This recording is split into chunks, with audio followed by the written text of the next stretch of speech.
स्वागत. पाहूयात आजच्या ताज्या घडामोडी.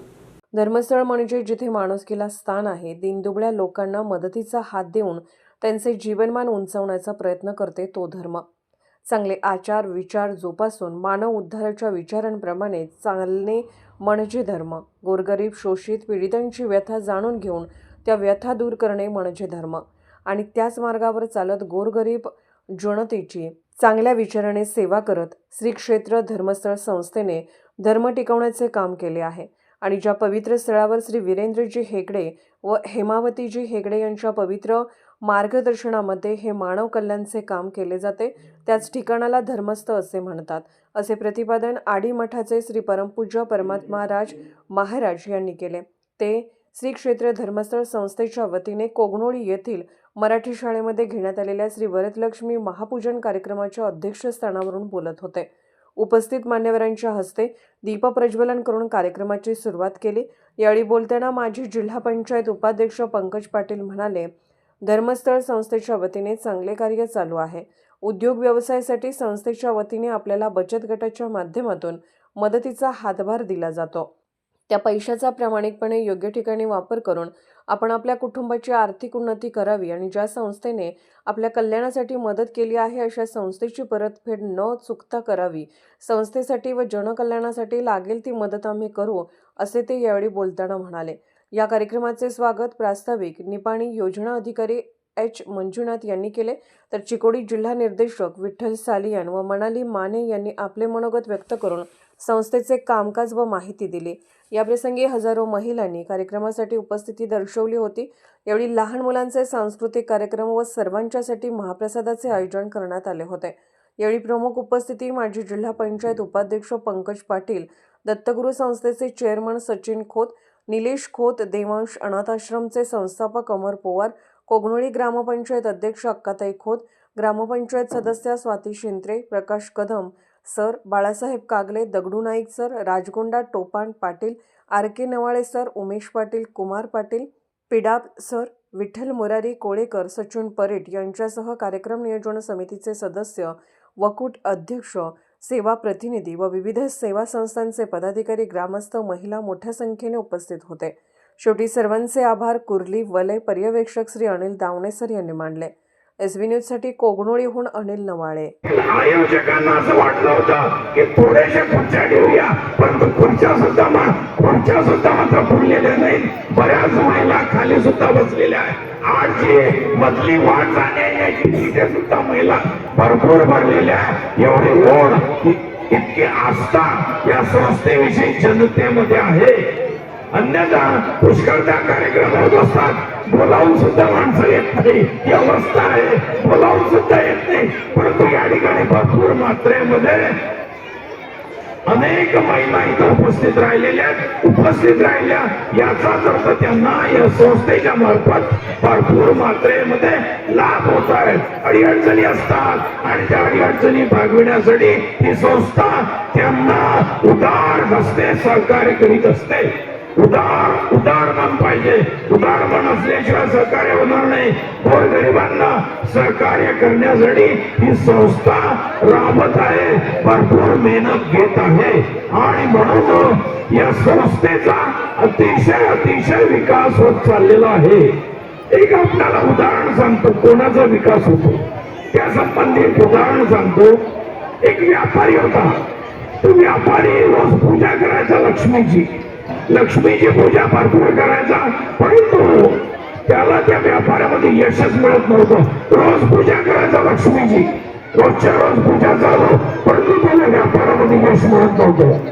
तो एका जणाजवळ गेला, साधूजवळ गेला आणि साधूला विचारलं त्यांनी, मी रोज पूजा करतो लक्ष्मीची, पण माझी उन्नती होईना, लक्ष्मी माझ्यावर संतुष्ट होईना. ते साधू म्हणले, दुसरीला फसवायचं बंद कर, म्हणजे तुझी उन्नती होईल, म्हणजे तुझ्यावर लक्ष्मी प्रसन्न होईल. याचाच अर्थ काय?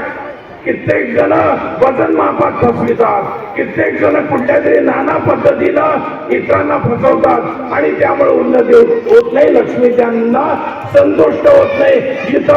जिथं धर्म असतो, जिथं धर्मानं वागणं असते तिथं उन्नती होत असते. धर्मस्थळे नाव किती सुंदर आहे, धर्माचं स्थान. जिथं धर्म विद्यमान असतो तिथं लक्ष्मीचा वरदहस्त राहणारच. जिथं धर्म आहे, गोरगरिबांसाठी सेवा करण्याची भावना आहे, त्या ठिकाणी लक्ष्मीचा वरदहस्त राहणे स्वाभाविक आहेच आहे. आणि म्हणून तुमचं मन धर्मस्थळ जर बनलं, म्हणजे धर्माचं निवासस्थान जर बनलं, तर खरोखरच लक्ष्मीचा वरदहस्त लाभू शकतो. तुम्ही केलेली पूजा फलद्रूप होऊ शकते. म्हणून धर्माने जे येत असतो, धर्माने जो माणसाजवळ पैसा येत असतो तोच तो लक्ष्मी. आणि बाकीचा पैसा जो अधर्माने येतो त्याला म्हणतात काळा पैसा, त्याला लक्ष्मी म्हणण्यात येत नाही. अधर्माने वागून सुद्धा काळा पैसा येईल, परंतु माणसाच्या जीवनात तो सुखावह होत नाही. लक्ष्मी ही शांती देणारी असते. लक्ष्मीचा अर्थ केवळ पैसाच नव्हे, याचा अर्थ केवळ पैसाच नव्हे, लक्ष्मी म्हणजे धन. जिथं धर्म आहे, धर्मयुक्त धन, ते म्हणजे खरं लक्ष्मी रूप होय. जिथं अधर्मानं मिळणारा पैसा असतो, काळा पैसा, तो शेवटी उपयोगाला येत नाही, तो मानाला अजिबात शांती सुद्धा देत नाही. शांती मिळण्यासाठी धर्म मार्गाने चालणे अत्यावश्यक असते. आपलं मन हे धर्मस्थळ व्हायला पाहिजे. धर्म म्हणजे चांगले विचार, चांगले आचार हे ठेवणारं स्थळ म्हणजे आपलं मन व्हायला पाहिजे. तेव्हा माणूस जेव्हा चांगल्या मार्गाने जाईल तेव्हा त्याच्यावर खरोखर लक्ष्मीचा वरदहस्त असणारच असणार, हे आपण समजून घेणं अत्यावश्यक आहेच आहे. आणि म्हणून धर्म मार्गाने चालण्याची अत्यंत आवश्यकता आहे. आत्ताच आपणाला सांगितलं कित्येक जण म्हणतील, काही जण 2 नंबरला सुद्धा मिळवतात, परंतु ही गोष्ट यथार्थ आहे की तो पैसा टिकत नाही. तो पैसा माणसाला शांती देत नाही. खरोखर जे माणसाला शांती देत असते, ज्यापासून माणसाला सुख लाभत असते. आणि म्हणून धर्माच्या मार्गाने मिळणाऱ्या धनाचं महत्व अतिशय अतिशय आहेच आहे. इथे आत्ताच सांगण्यात आलं, समजा पंकजींनी सुद्धा आपल्याला सांगितलं की या संस्थेशी इमान ठेवा, इमान राखा, इमानदारीनं वागा. ही संस्था जे तुम्हाला देत असते, उसने देत असते, तुमच्या अडीनडी भागविण्यासाठी जे धन देत असते, ते तुम्ही तुमचं कार्य झाल्यावर पुन्हा तिथं नेऊन पोचवा.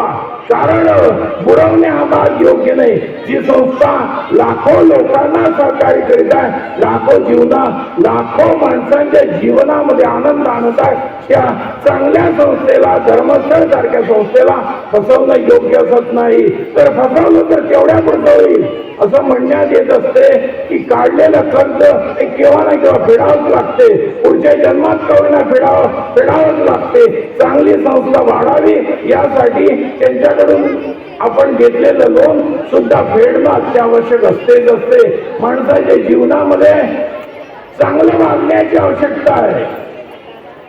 इथं जो माणूस चांगला वागतो त्याच्यावर लक्ष्मीचा वरदहस्त असू शकतो. इथे एक व्यक्तिमत्व आहे, राजू पाटील. ते अजिबात शिक्षण नाही त्यांचं, तरी सुद्धा असते गावामध्ये एक धनवान व्यक्तिमत्व आहे. कारण त्यांनी चांगल्या मार्गाने वाटचाल केली आहे, सदाचारानं वाटचाल जो लाखो लोकांच्या घरापर्यंत पोहोचलेले आहे. आणि या संस्थेमार्फत गरीब गरजू लोकांना विविध योजनेतून या ठिकाणी लाभ मिळत आहे. आणि आपण सर्व महिला त्या ठिकाणी या संस्थेमध्ये काम करत असतात.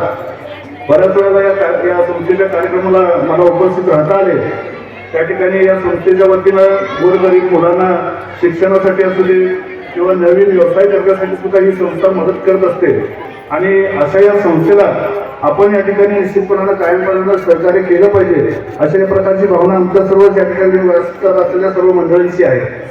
जी संस्था डॉक्टर वीरेंद्र हेगडेंनी समाजाच्या उद्धारासाठी गोरगरीब महिला असतील, तरुण असतील, तरुणी असतील, यांच्या कल्याणासाठी ही संस्था स्थापन केली. आणि या संस्थेच्या माध्यमातून लाखो परिवार या ठिकाणी या संस्थेनं आपल्या राज्यामध्ये पुरवले आहे. मी आपल्याला या ठिकाणी या व्यासपीठावर एकच विनंती करेन, कारण महाराजांचा आशीर्वाद आपल्याला या ठिकाणी होणार आहे. मी आपला जास्त वेळ घेणार नाही. ज्या संस्थेनं आपल्याला या ठिकाणी प्रामाणिकपणानं आपल्या संसारामध्ये मदत केलेली आहे, त्या संस्थेला आपण सुद्धा कायमपणानं सहकार्य केलं पाहिजे. त्या संस्थेबरोबर कधी चालाकी आपण केली नसली पाहिजे. कारण बचत गटाचे आपण बघतोय, बचत गटाचे बरेचसे पैसे जर घेतले जाते आणि ते परत फेडलं जात नाही. ही जी प्रवृत्ती आपल्या समाजामध्ये थोडीशी कुठं वाढत चाललेली आहे ती बंद झाली पाहिजे. आणि धर्मस्थळ सारख्या एका चांगल्या आणि प्रामाणिक संस्थेला आपण सुद्धा तेवढंच प्रामाणिकपणाने या ठिकाणी परतफेड केली पाहिजे अशा प्रकारची विनंती आपल्याला या ठिकाणी करतो. या संस्थेच्या वतीनं मला या कार्यक्रमाला बोलवून उद्घाटनाची संधी दिली त्याबद्दल संयोजकांचे या ठिकाणी मी आभार मानतो. आणि पुन्हा एकदा महाराजांच्या चरणी आणि मंजुनाथ स्वामींच्या चरणी या ठिकाणी अभिवादन करून सर्व महिलांचं मी या ठिकाणी विशेष कौतुक करतो. कारण आम्ही कुठल्या कार्यक्रम मीटिंग एवढ्या महिला येत नाही तर मंजुनाथ सर तुमचं या ठिकाणी विशेष अभिनंदन केलं पाहिजे. एवढ्या मोठ्या संख्येने या ठिकाणी महिला उपस्थित आहेत. आणि सगळ्यात महत्वाचं राजकीय, सामाजिक, आर्थिक असा सर्व घडामोडींचा आढावा पाहायला विसरू नका SB न्यूज चॅनल आणि नक्कीच सबस्क्राईब करा.